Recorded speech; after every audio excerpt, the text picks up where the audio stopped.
AP Psych, we're back. We have another day. This unit is Unit 4, Learning, and it's a very conceptual unit rather than terms-based. If you go to the main page, AP Psych, then Learning, you'll land on this page here, and you can find what I'm going to be using. One of the really useful things, I think, is the Learning handout, which is this.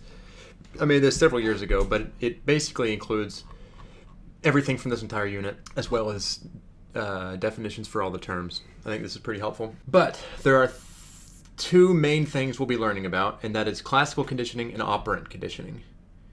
And then those kind of break down into more stuff, but that's the two main things.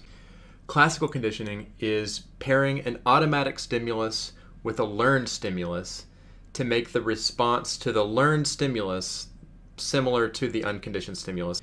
The main example that they use is Pavlov's dog. And in that example, which you're all familiar with, Pavlov was training a dog. Well, he wasn't actually training a dog at all. Pavlov was measuring the salivation response of a dog to food. Dogs automatically salivate to food. So in that example, the food, here, this is a good picture. The food is an unconditioned stimulus. All that means is it's a stimulus, a thing, that has an unconditioned or unlearned, an automatic response. So unconditioned stimulus just means a stimulus, in this case food, that has a response that doesn't have to be learned. It happens automatically. So if you see food, you also will, your salivary glands will start to produce saliva to digest the food, and dogs do the same thing. So that's the unconditioned stimulus, unconditioned response, just meaning automatic. The word unconditioned could be replaced with automatic. Automatic stimulus, automatic response. But Pavlov noticed that whenever he went into the room to give the dog food, the dog would start salivating just when he entered the room. So actually that entering the room would then become a conditioned stimulus. So the dog ordinarily wouldn't react at all when a person enters a room unless it learns that that means that an unconditioned stimulus is about to come. And the dog learned that once Pavlov entered the room, food was about to come. So Pavlov's dog had a conditioned response, or meaning a learned response, to Pavlov entering the room, which would be a conditioned stimulus. Pavlov then, after realizing that the dog can learn that can associate a novel response or a conditioned response with a neutral stimulus, he then saw if he could make a bell make a dog salivate, which ordinarily, of course, wouldn't happen. But then he rang a bell before giving the dog food, and the bell then became the conditioned stimulus, and the conditioned or learned response to the bell was salivation. And that was the birth of classical conditioning. There's a few famous experiments. In fact, if you go to the website here, I have a lot of YouTube videos linked, which I don't want to play for copyright reasons, but you can see them here. There's the Little Albert experiment, which is about classical conditioning. John Watson did this, and he, in this video, got a baby Little Albert, they named him, and Little Albert was not afraid of white rats. Watson's goal in this kind of perverse experiment was to train Little Albert to become afraid of white rats using classical conditioning. So white rats then would be the neutral stimulus, so there's no associated response with white rat because the baby's not afraid. So he wanted to associate, by the way, classical conditioning is also called associative learning, or it's a type of associative learning, just meaning learning to associate two objects or experiences together. In order to make the baby afraid of white rats, Watson paired white rat, a neutral stimulus, with an unconditioned stimulus. In this case, he paired a naturally scary thing. He clanged a loud gong, which is the unconditioned stimulus, an automatic stimulus, which is automatically scary. So the loud gong, unconditioned stimulus, which has an automatic or unconditioned response of fear. He did that before presenting white rats, and then that made Little Albert have a new conditioned or learned response to white rats of fear. So he successfully conditioned Little Albert to be afraid of white rats. In this video here, this guy trains his roommate to be afraid of one of those Staples easy buttons. So he shoots his roommate, which would be an unconditioned stimulus because it has an automatic response of pain But he shoots his roommate. But before he shoots his roommate, he does a neutral stimulus, an otherwise unconsequential stimulus. He presses the easy button and he says, that was easy. And then he shoots his roommate.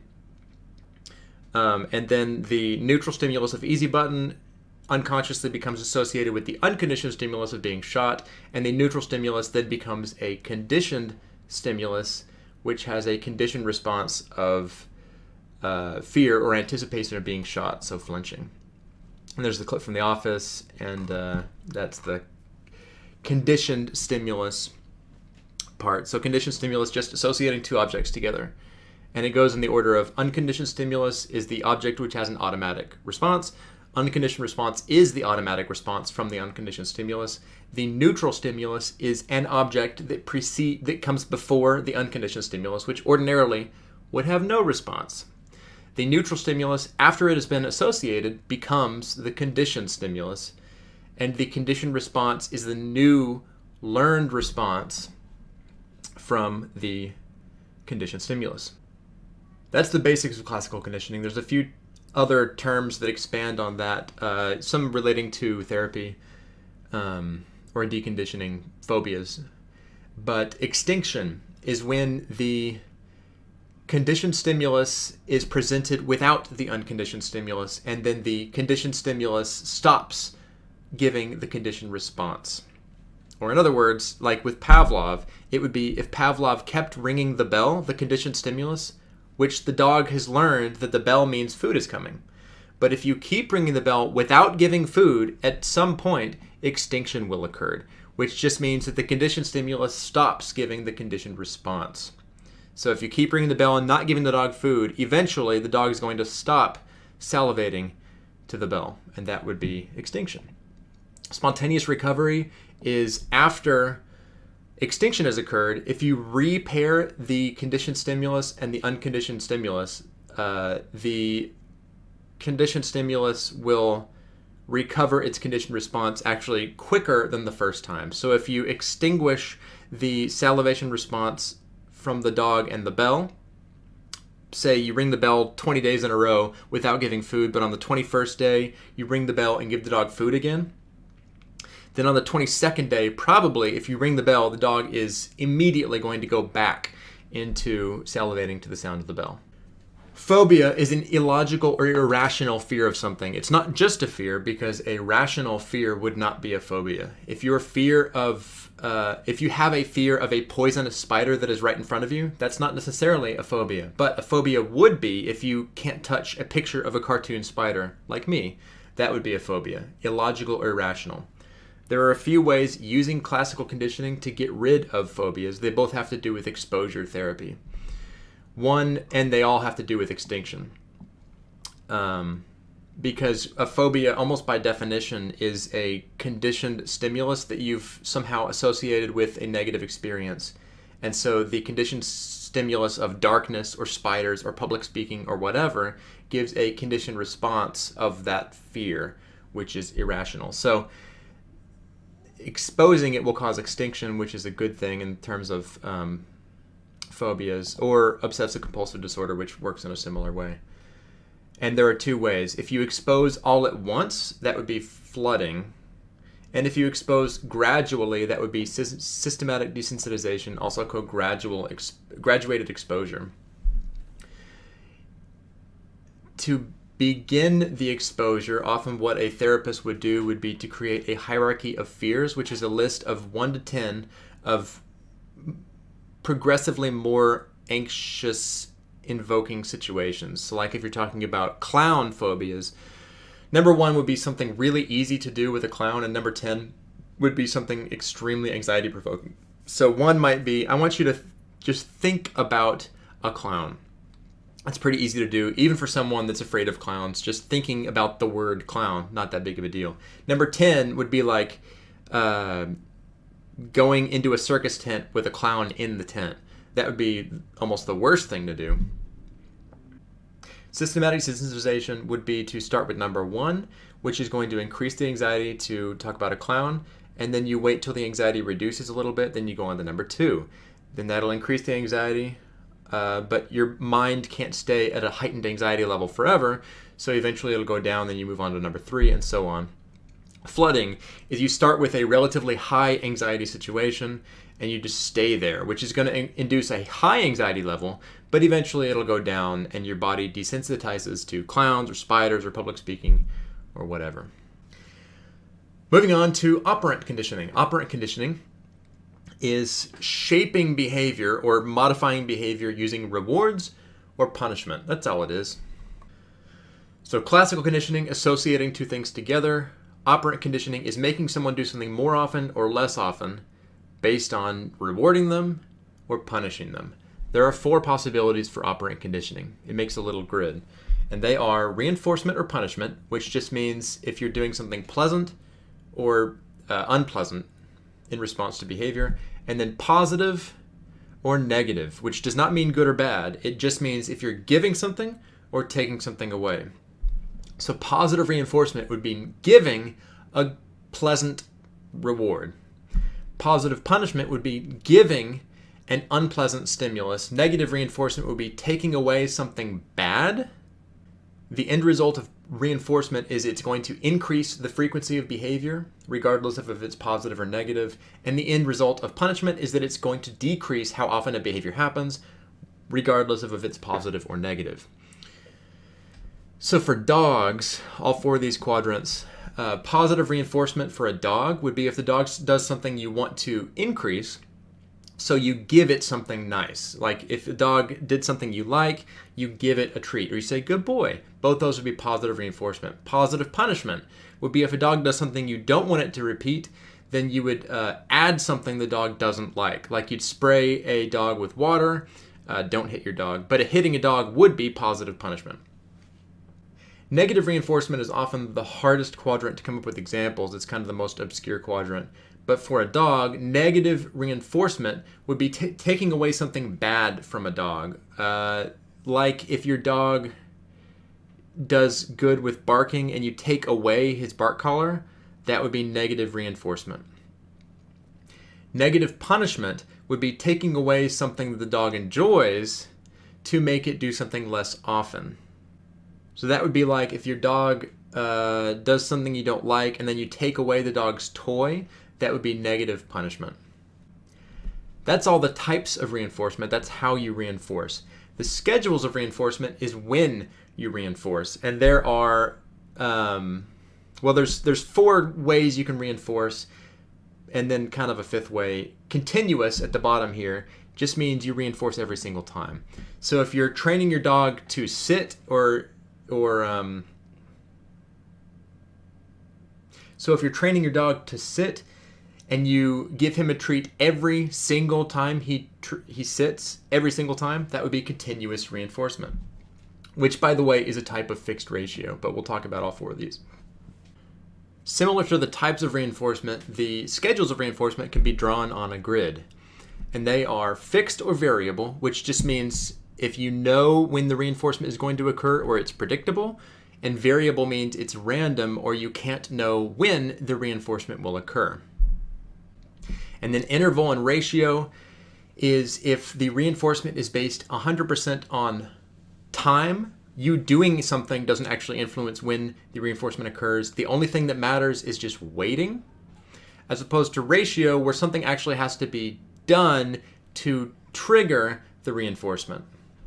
So examples of fixed interval would be like the paycheck that I receive from school. It happens twice a month, every month. Now, with the assumption that I don't get fired, I will get paid twice a month. It doesn't even matter if I'm a good teacher, if I'm a bad teacher. With the one assumption that I don't get fired, I get paid twice a month. Also, holidays would work on a fixed interval schedule. And even the school bell schedule would work on a fixed interval schedule because you know first hour is over at 8:55 on a normal day. Variable interval. Variable interval is a reinforcement occurs after a random or unknowable amount of time. So weather is a good example of this, like tornadoes happen on a variable interval schedule. Even though the weather people sometimes say we'll probably have a tornado tomorrow, we still don't even know if it's going to happen or not, or exactly when it's going to happen. Fixed ratio includes continuous. So continuous means you get rewarded every single time after doing something. If a dog sits, you give it a treat every single time. Additionally, if you mow lawns, you probably get paid every single lawn you mow.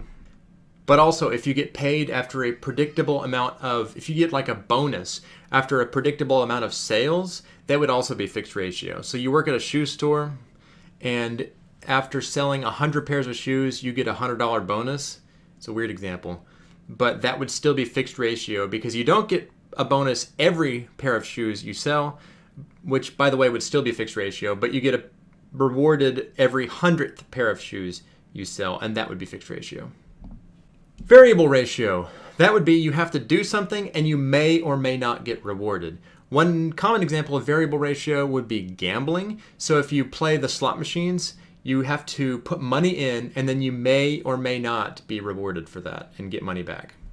Also, asking people out on a date, you have to actually ask a person if they'll go on a date with you, and then they may or may not say yes. So that would still work as variable ratio. With operant conditioning, you can already existing behaviors you can increase or decrease by punishing or rewarding.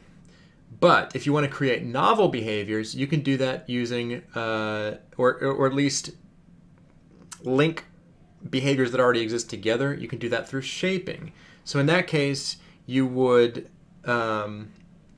take a behavior that, let's say a dog, that a dog already knows, and you would reward it when it gets closer to your target behavior. So target behavior is the behavior you eventually want the dog to be able to do, like turn over or fetch or whatever. And when the dog, you'd say fetch, and the dog doesn't know what that means because it's never learned that before. But once the dog does something that is in the direction of fetch, then you would reward the dog, say, good fetch. That's called successive approximations. So you have a target behavior and the dog can't do it perfectly the first time, but like with rollover, if the dog starts to sit down, it's getting closer to rollover. So you say, good rollover, and you'd reward the dog. And then once the dog laid down, you would reward the dog for laying down. You say, good rollover. And you'd no longer reward for just sitting down because that's farther away from rollover than laying down.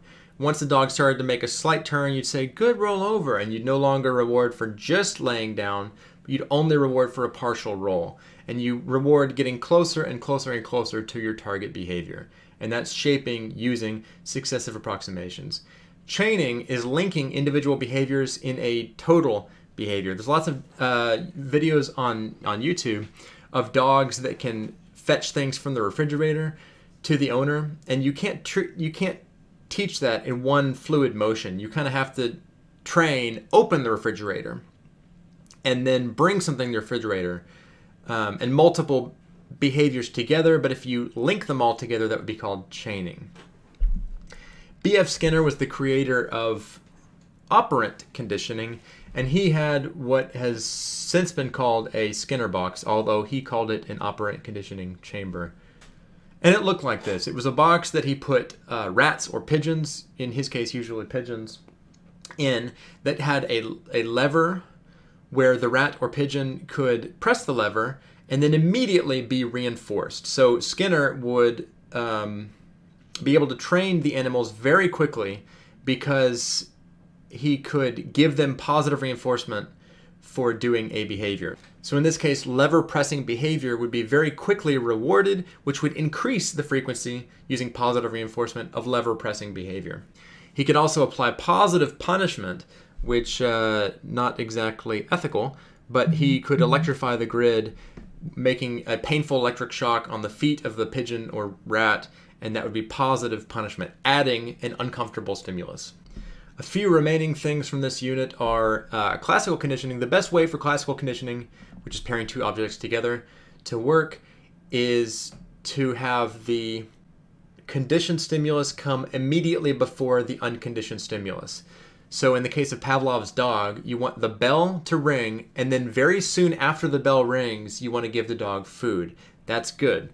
A few other ways that it wouldn't work as well would be trace conditioning, which is where you present the conditioned stimulus, wait a long time, then present the unconditioned stimulus. So ring a bell, wait a minute, give the dog food. That doesn't work as well. Simultaneous conditioning, where you ring the bell while giving the dog food, and backwards conditioning, which is where you give the dog food and then ring the bell. All three of those don't work nearly as well as having the conditioned stimulus happen and then immediately afterwards the unconditioned stimulus. Higher order conditioning is a one-off conditioning. So that is, there are basically two conditioned stimuluses. So in the case of Pavlov's dog, if he walked into the room, then turned the lights on and then rang the bell, that would be higher order conditioning, where the lights being turned on would predict the bell ringing, which would predict the food. So the lights being turned on would be a second conditioning or a higher order conditioning. Generalization is when the conditioned stimulus gets broader, and discrimination is when the conditioned response gets narrower. So if, in the case of Pavlov's dog, if Pavlov only salivated to that sound of that exact bell, that would be discrimination. So it stays narrow to the sound of that bell. If Pavlov were to ring like a doorbell or a different bell, he would not salivate. That would be discrimination. If Pavlov's dog salivated to any sounds, like if you whistled, then Pavlov's dog salivated, that would be generalization. Additionally, with phobias, if you were attacked by a dog when you were young and now you're afraid of all dogs, that's generalization. You're not just afraid of that dog, which would be discrimination. You're afraid of all dogs. Even if you're afraid of all animals, that would be further generalization. There are two types of reinforcers, primary reinforcers and secondary reinforcers. A primary reinforcer is something that is inherently rewarding or punishing. So food would be a primary reinforcer. Food, when you eat it, it tastes good and it's rewarding just because it tastes good. It itself is rewarding. Money, on the other hand, is a secondary reinforcer. There's nothing good about money at all, except that it represents your ability to buy things and to have people do things for you. So aside from classical and operant conditioning, there are a few other things that this unit has us learn about, and that is including intrinsic and extrinsic motivation. Intrinsic motivation is, they're both reasons why you do things, but intrinsic motivation is you do it because you actually enjoy doing it. You enjoy it for its own sake, like with landscaping or mowing my yard. I personally really enjoy mowing my yard. I get pleasure out of mowing my yard. It makes it look pretty. I like doing it. I like what it looks like afterwards. You don't have to pay me to do that. I just enjoy doing it. Extrinsic motivation would be doing something because of some external reward. So that can make you enjoy it less, maybe, but you do it because there's some external or outside reward. Like you get paid for doing it. Once you get paid for doing it, you might even like it less. This unconscious thing where you would shift from intrinsic motivation to extrinsic motivation. Also, observational learning is pretty much what it sounds like. It's learning based on observing other people or watching other people do something. There's a famous experiment called that Albert Bandura did. It's called the Bobo doll experiment, which is where children watched an adult interact either nicely or aggressively with this inflatable doll with weight at the bottom, so it would come back after being hit. And kind of obviously, but the children imitated what the adults did, observational learning. And if they watch the adults play nicely, they'd go in there and play nicely. And if they watch the adults play aggressively, they would go in there and play aggressively. But even more than that, the kids would actually create new, novel behaviors based on the aggression that they watched the adults do. So in the room, they actually had other things that you could interact with, like they had toy guns, which the adults did not play with. But if they watched the adult be aggressive with the Bobo doll, the child was extremely more likely to then use the gun to interact with the Bobo doll, which he didn't even watch the adult do, but just following the aggression thread. And finally, mirror neurons are a type of neuron that activate when you watch someone do something or if you do it yourself. So that's why we cringe if we watch someone on a movie get hurt or get cut or bleed or something like that. It actually makes us kind of feel like we also got cut or bled or anything like that. Also, if we watch someone eating something, we can almost taste that thing ourselves because of mirror neurons, a neuron that act if we do something or if we watch someone else do something.